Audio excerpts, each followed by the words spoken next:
Hello mga lods. Another night, another repair na po na mga kaidol. Today's video tayo mga kaidol. Printer na po itong tirahon mga kaidol. Kita mo na. Kiniday sa mga kaidol, ang problema ni is nasubra na. Nag-overflow na yung ink, yung tank ba.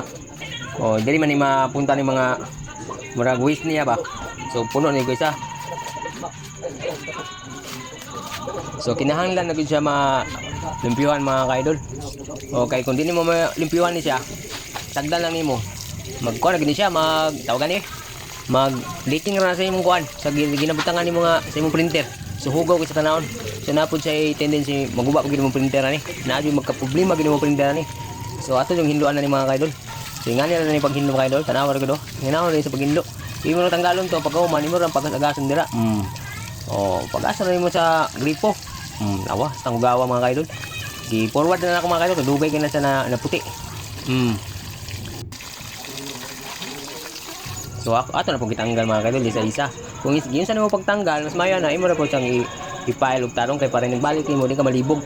Para diretso na ba. Oh, di asang puti ang mga kaidol. Oh, di isa-isa na ako na siya og kuan. Kanang tawagan ni limpyo kay para wala jud siya mabilin ba.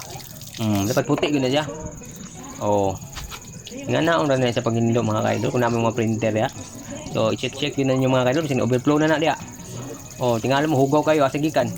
Na siyang waste tank niya mga kaidol. Oh, ipuga pag yun. Tapos balik, dali balik.